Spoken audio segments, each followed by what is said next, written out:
A life of compassion starts the story for this all-American person. Coming up next.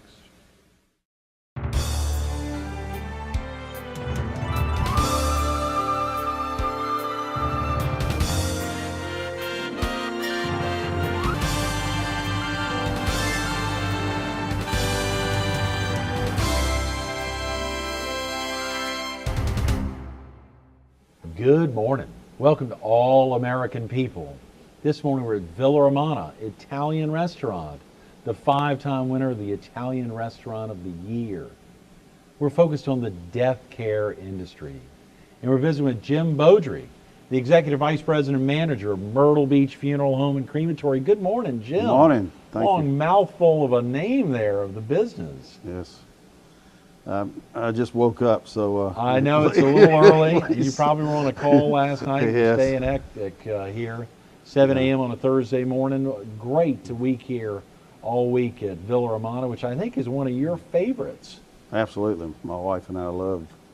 This is our favorite restaurant on the Strand, no question about it. I believe I heard when you got here early this morning that this past Friday y'all were here for your the Funeral Home and Crematory's annual event here at Villa Romana, the annual dinner. I hope that was a big success. Absolutely. Everything was fantastic, and Ronaldo did a great job, as he always does. Oh, yeah. His service is impeccable. His whole to say the crew. least. Right. Well, Ronaldo actually kicked off the week. I got to say, we kicked off the week with Ronaldo here at the restaurant, the executive chef and co-owner of Villa Romana. We're wrapping up the week tomorrow with Larry Biddle. Both those guys celebrating Silver Plus anniversaries. Ronaldo here of Villa Romana and Larry for the Conway High School #1 program. Oh, good. Those guys both also were groomsmen in my wedding this really? This summer, which is particularly exciting to have to be here with Ronaldo and to be in Villa Romana. It is a crowd favorite. Absolutely. The death care industry is one that really impacts a heck of a lot of folks, Jim. Yes, especially in retirement areas, such as the Grand Strand, Myrtle Beach area. We seem to get, percentage-wise, a higher impact of having to utilize death care providers than you would in an average town environment, throughout the U.S. And that's unfortunate for a lot of good people. But there are some good funeral directors, good funeral providers here in town. I know There all really of them. are, absolutely. I think I saw there's more than 20 here in Horry County alone. And of course, if you look at our viewing area of the PD, southeastern North Carolina, and for the viewers, of course, watching us online all over the country, I mean, there are a heck of a lot of funeral homes, but just here in Horry County, there are more than 20. It's incredible. Yeah, it's 23,000 nationwide. Is that right? Mm-hmm. 23,000. Well, you've got that number on the tip of your tongue there, Jim. This is an industry that you've been in for how many years? Since I was in, feels like since I was in diapers, but I actually worked in a funeral home while I taught school, starting in like 71. Okay. So I've been associated with the industry since 71. I've been nationally board certified or licensed as a mortician, funeral director, and embalmer since 74. Is that right? 1974, almost, I hate to say, Jim, Almost almost a 40 lifetime. years. Yeah, easily a lifetime for a lot of folks, surely almost my lifetime. That's Yeah, I was a incredible. young whippersnapper back But then. you had already finished college by that point and were Mm-hmm. teaching high school. Correct. That's incredible. And I think I saw one of your rings there, Virginia Tech. Is that, had you grown up in Virginia or in the... Yeah, in Virginia. In Virginia. Southern Danville, Right. Virginia. Spent 4 years in Blacksburg and went to Charlottesville for my master's program, and then went to Richmond for embalming school. So I've traveled the gamut of schools. Yes. Went to summer school with William and Mary one summer. Is that right? On graduate studies, but so Always I've in kind of Virginia. been exposed. Yeah. Yeah, always in Virginia. Always in Virginia, but I Right. think I saw you done some teaching in the Carolinas, even on a level in colleges and otherwise. Was that Yeah, for 26 years. taught continuing ed classes through Bladen Community College for funeral directors to maintain or keep their license validated or meet the continuing ed requirements that the state of North Carolina required them to, Right. to have. So you've got extensive experience in North Carolina as well as here in South Right. Carolina. I'm currently still actively licensed in North Carolina as well as South Carolina. Tremendous. Perfect. And for- Virginia also. For our viewing area, you actually have a licensing in Virginia as well? Mm-hmm. Golly, In North Jim. Carolina, South Carolina. That's tremendous. Well, obviously, that's even That's where I well, was first licensed. well beyond our viewing area there, but surely having a lot of viewers in southeastern North Carolina, that's important to know that there are funeral directors even in adjacent states, and I suspect in big community areas like Greenville, Spartanburg, Asheville, or Charlotte, that Rock Hill area, there's probably a number of funeral directors who will get dual state licensing. Is that right? Absolutely. Yeah. To be able to cross, what does it take in crossing state lines? If there was a death call you got, for instance, in Southport for Myrtle Beach Funeral Home and Crematory, do you have to have special? Well, the biggest thing is if you're burying someone, if you have a burial in another state, then that most states require a licensed funeral director to be on site for the burial.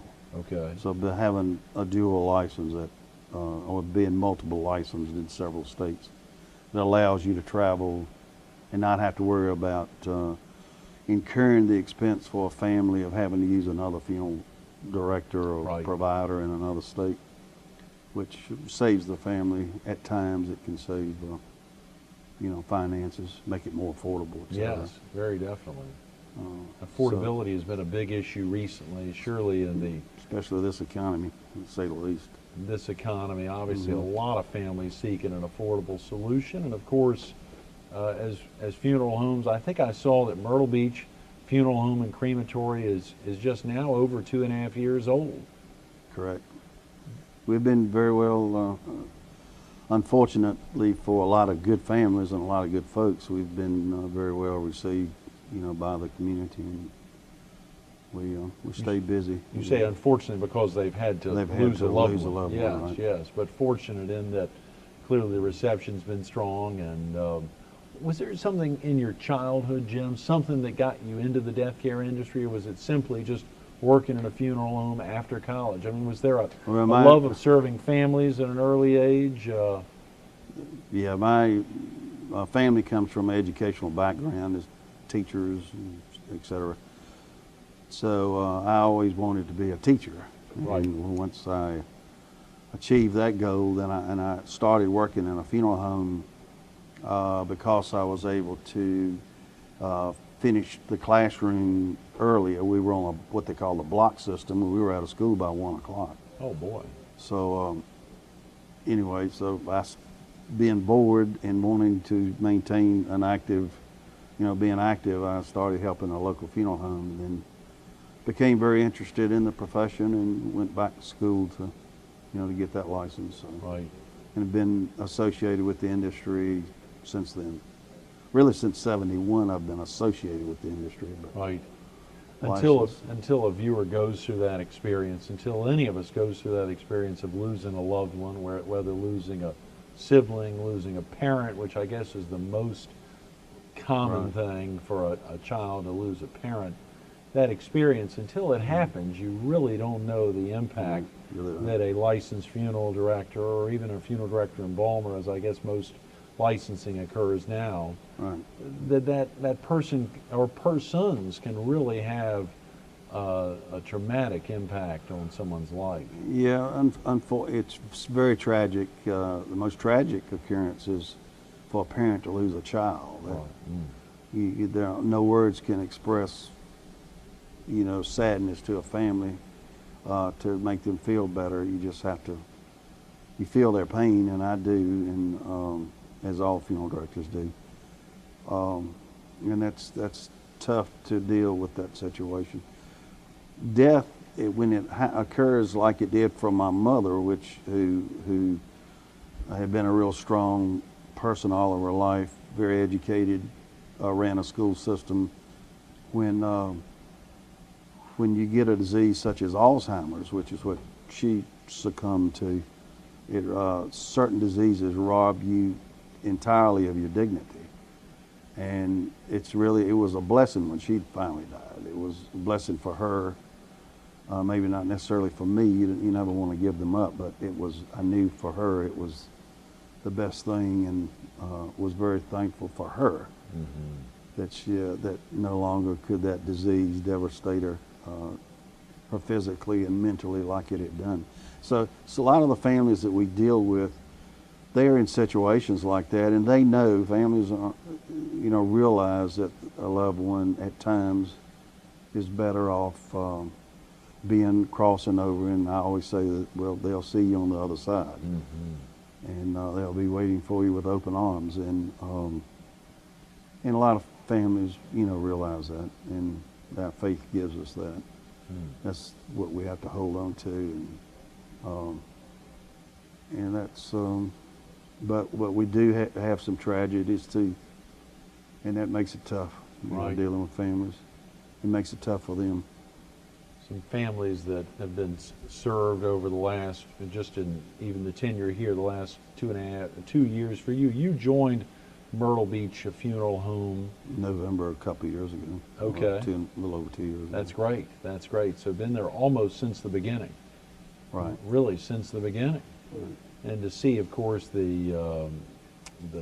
some of the things that have occurred over those last couple of years, families that, as you say, sometimes it's a real tragic loss where it's not expected, and dealing with that family, it's still the same level of compassion as dealing with families who, even like yourself, where a loved one is passing on, who suffering from Alzheimer's or suffering from a debilitating disease, where it's almost a good thing. Families will tell me that, they'll say, you hate to lose a loved one, but thank the good Lord that he or she, their suffering is finally over. That's the way families look at it. Seeing the name of the business there, Jim, Myrtle Beach Funeral Home and Crematory. Crematory, obviously cremations have become a big part of a lot of communities. Still, I guess there are communities, even throughout our viewing area, where a traditional ground burial is the number one most popular. Cremation has really taken a foot. What prompted you all to open up with a crematory there out of the gate? Well, down in retirement areas throughout the U.S., cremation rates for loved ones who die in those retirement areas is on average around 80%. So it's 80%. 80% of the Hilton Head, South Carolina is like 90%. Charleston is close to 60. It's approaching 80% here at the beach. Is that right? So, and what it is, families, they weren't born and raised here. Right. They don't have cemetery property here. In a lot of cases, they've uprooted themselves from their traditional home that they grew up in, and where maybe their parents are buried back in Ohio or wherever. Right. So they don't really have an incentive to start a burial family plot here when they've got one back home. Right. So what they'll do is, in some cases, of course, the purpose of a funeral is to celebrate the life of the loved one. It's not for the person that actually died. It's for the survivors and to honor that person's life.